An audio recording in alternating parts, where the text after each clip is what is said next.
If you were paying attention yesterday, I did a story. There is a protest going on, a very interesting protest in Virginia.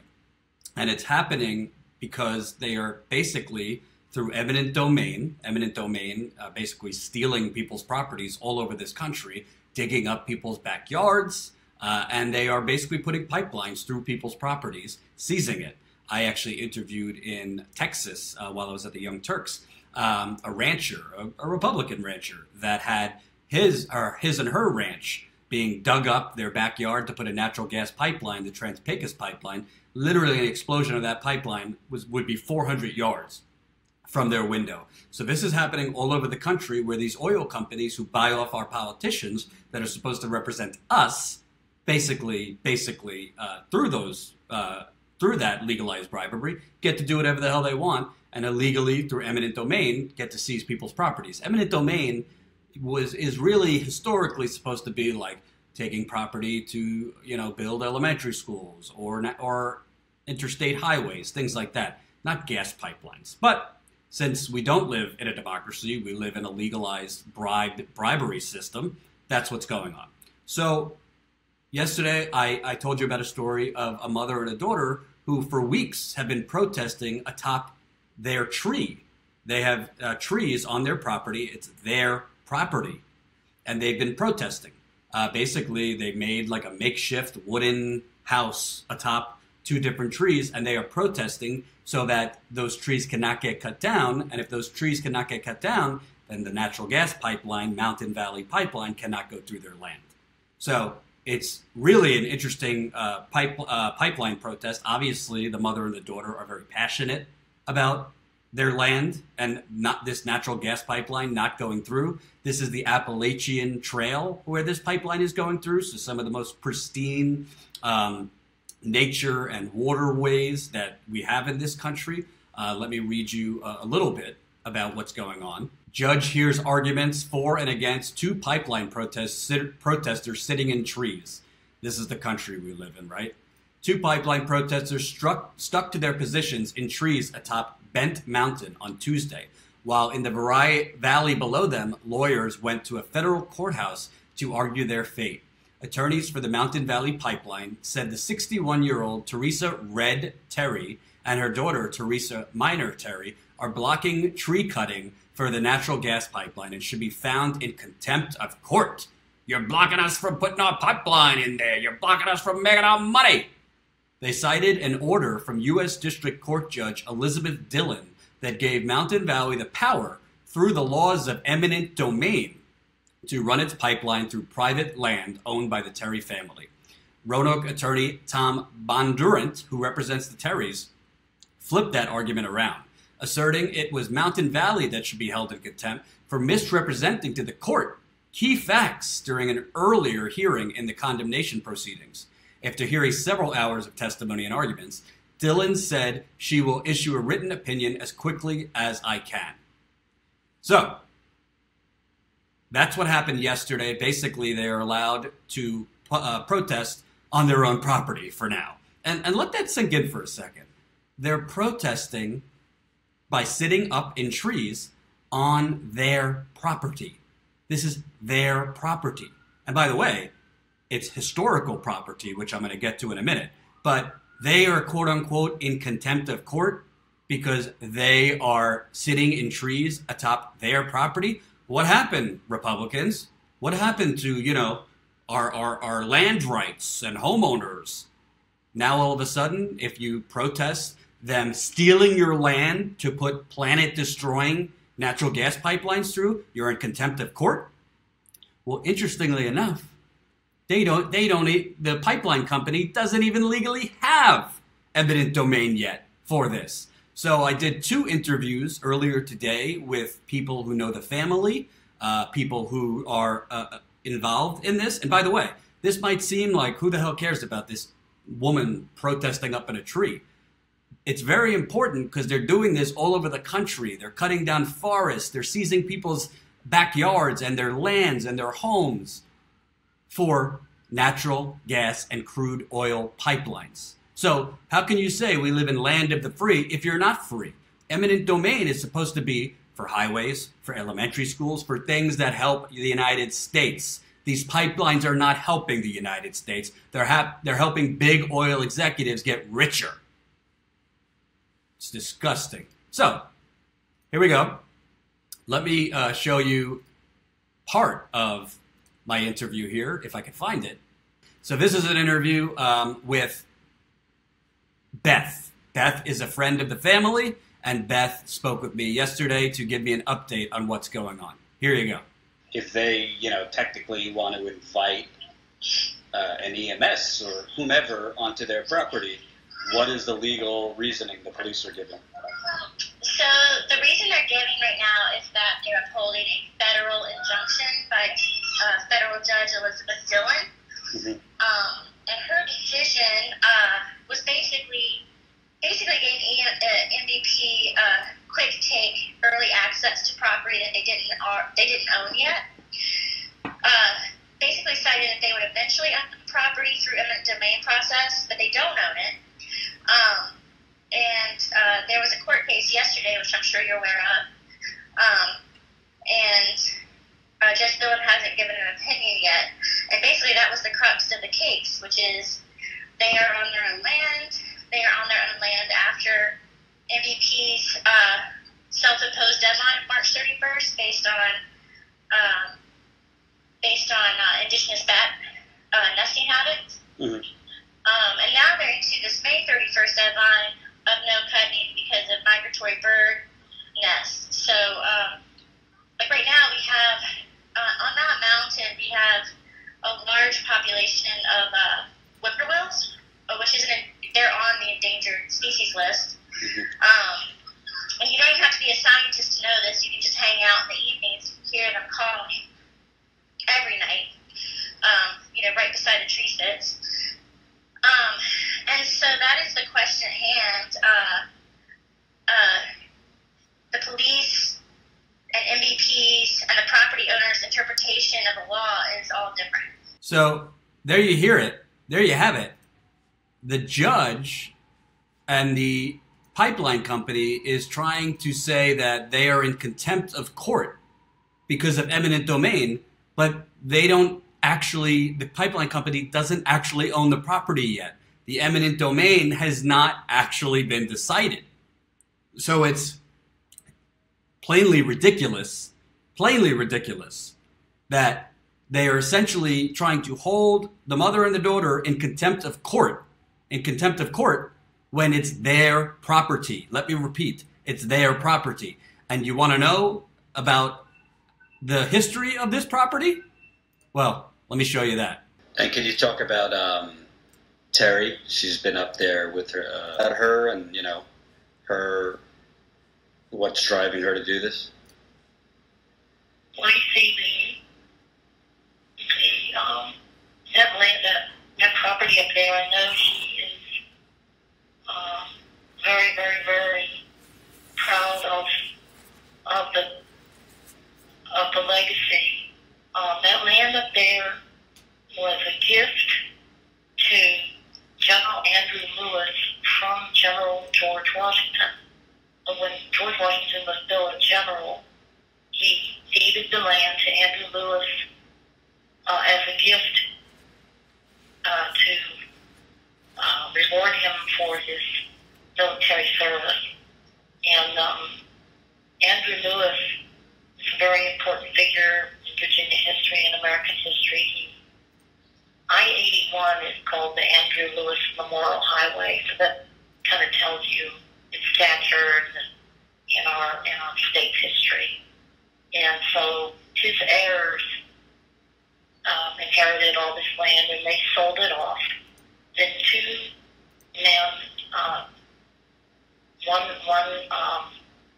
Joseph M. Terry, Joseph Motley Terry, and John Jeremy Coles, each bought up huge tracts of the Lewis land. Then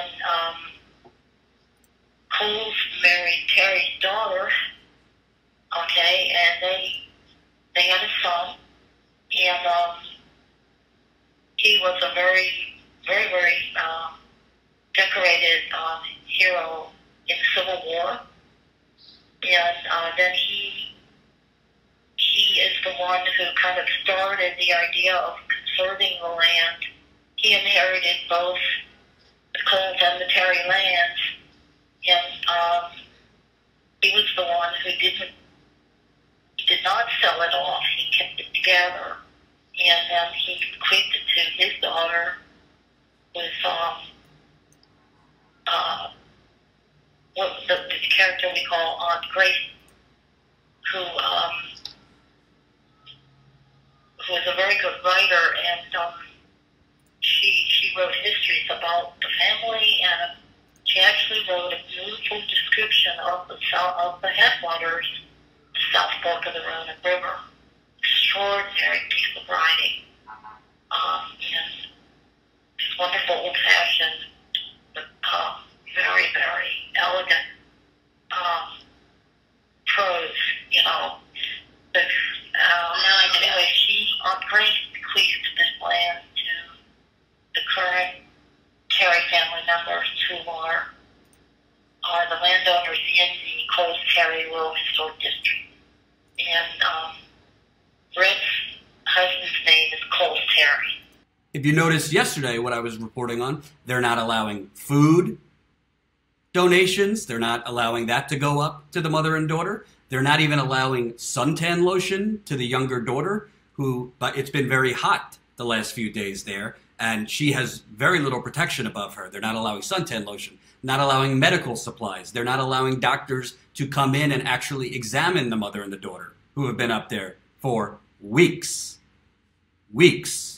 And share this video. We need to get stories like this out that the corporate media will not touch. Frankly, independent media don't cover stories like this often. We need to cover it. We need to be the media we want to see. So let me play you a little bit more of my interview here. Very important, I think. Here's more of my interview with Beth, who's a friend of the family that's protesting. And can you kind of talk about, doing the research, it looks like the majority of this pipeline, it's going for foreign exports rather than what they say of energy independence. Seems like nobody really knows where it's going, but it's not, the majority of it's not even for Virginia residents, West Virginia residents, or North Carolina residents. Like 99.95% is going for export. I believe Dominion has a 0.05 stake that they were given by, and that's curious too. It's like it's called the MVP pipeline. It's Mountain Valley Pipeline LLC, but it is a project of EQT out of Pennsylvania, and I think another partner too. I'm getting a little bit outside of my breadth of knowledge. You may have to talk to someone else for some of these exact things, but both the Mountain Valley Pipeline and the Atlantic Coast Pipeline are to transport fracked gas from West Virginia through Virginia for export. Right. And it's very hard to decipher that if you say just go on their webpage, or if you look at any of their PR documents, it's pretty hard to decipher that information. But that is, in fact, the facts. Right. And obviously, without speaking to Red or her daughter or Terry, the husband, what is this something that they're environmentalists and they've always felt this way, or it's more the eminent domain aspect? What's driving them? It's a little deeper than that. Their family has owned the property they're sitting on for 7 generations. So that takes that property back to the original King's grants from King Edward, England, before the United States was a country. So their family has passed this property down for 7 generations, and you literally need to just go there for 5 minutes to see that, because most of the property is untouched, forested land. They have a 200-year-old apple orchard that Red has worked her ass off to keep alive and to keep flourishing. And MVP just cut through that orchard 2 weeks ago. There are species in the wetlands that are hard to find and up there. It's a very balanced ecosystem. So I wouldn't say they're environmentalists so much as they have been stewards of this land for 7 generations. Right. And they are just not going to willingly step aside, for someone to lay essentially a pipe bomb in the ground. And on their property alone, it crisscrosses a Tier 3 stream several times. And within our region alone, this pipeline crisscrosses our source to our main water source, like the water sources that bring our county and our city water 120 times. And I believe the number for the entire pipeline of 300 and some miles is 1,400 stream crossings. Wow. The governor, who Tom Perez of the DNC poured money into that campaign, guess what? That governor, he's allowing his police to deny medical supplies, deny food donations, deny sunscreen to the daughter who is burning up there without a lot to protect her atop that tree. Well, does Ralph Northam take money from the company, the parent company to Mountain Valley? Let's take a look.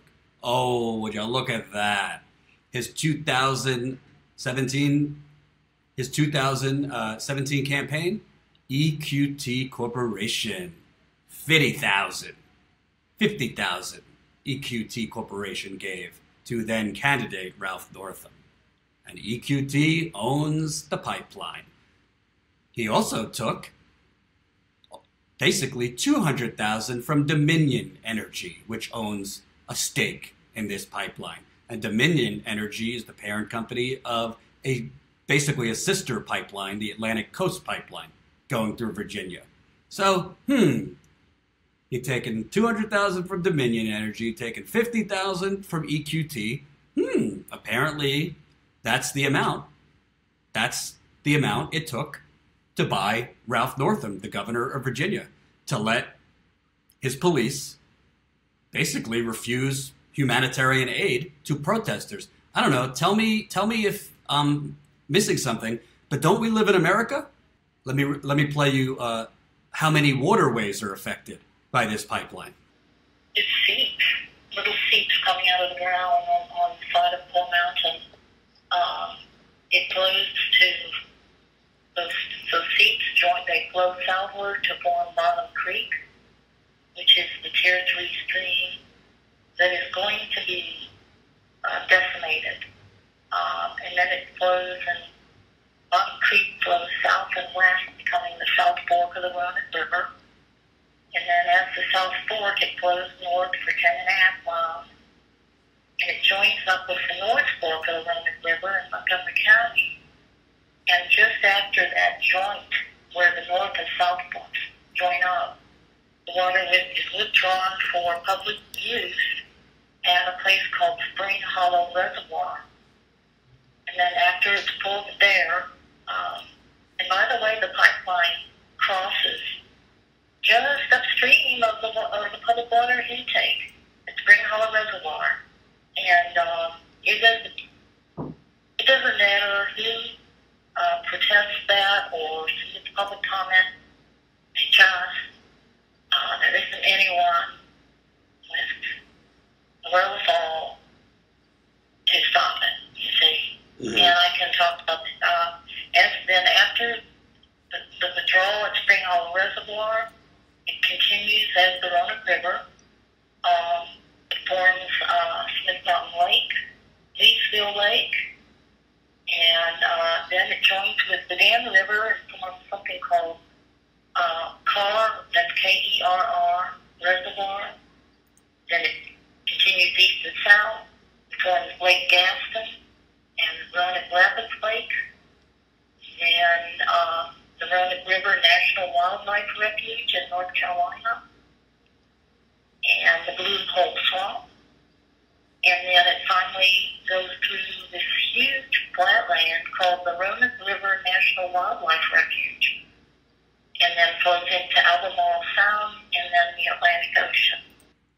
And here is just one example of what will happen if that pipeline explodes. Here you go.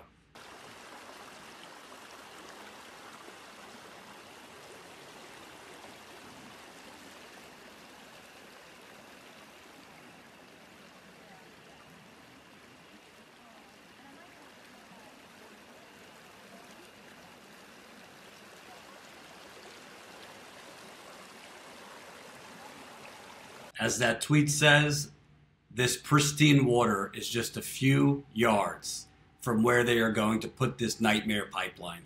Stand with Red knows water is life. She's protecting Virginia water. Please shine a light and call Governor of Virginia. No MVP. That would be the Mountain Valley Pipeline. And if you want to follow them, it's at Stand with Red on Twitter. And I just want to read you. I want to read you a quote from Red Terry. She is the mother that's been up in the tree for weeks. Quote, MVP has not only bought a lot of politicians and our judge, but also our police force, Red said. MVP is allowed to tell our cops what to do and what not to do. I don't think a cop who is allowed to think on their own would have denied me the cigarettes that are down there and my BC powders for headaches, which are down there. They're not allowed to bring me anything up here. I think that it sounds a lot like Hitler and his army. Only let's substitute MVP, Mountain Valley Pipeline. MVD is what I like to call them, Mountain Valley Dicks, because they are really screwing with everybody's property, everybody's faith, everybody's water. And I just want to end playing you this part, which I thought was astounding. This is, again, from an interview I had with a family friend. This time, her name is Anne. So the state of Virginia granted their property, the part of the property that the pipeline would be going through as a historically, a historic site that could not be worked on.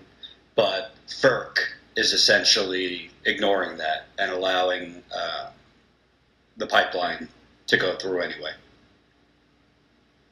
Yeah, you see, what we're working under is the overarching legal umbrella is National Environmental Policy Act, or NEPA, N-E-P-A, and that requires that federal agencies that are in charge of licensing or funding these large-scale federally licensed funded projects do an assessment of environmental impact and also an assessment of alternatives to the proposed project. And so FERC has been doing that. That process began back in 2015, and what we're finding out is that FERC and the subcontractors, I'll back up. Much of the assessment of impacts and alternatives required by National Environmental Policy Act has been conducted by the company itself. Oh. And FERC is legally permitted to allow that to happen. So the company then forms contracts with other firms to conduct the assessment of impacts and alternatives. So that's how it's pretty much been done. And so the company then reports to FERC on its reporting, and it's really what it is the company is checking off boxes. And why this is important, it's not about one pipeline or one family's property. It's about our country. It's about our planet. Because this kind of stuff is happening all over the country. And there's no attention on it. Honestly, I don't say this to shower myself, but would you even know about this? Would you even know about this if you weren't watching this channel right now? Probably not.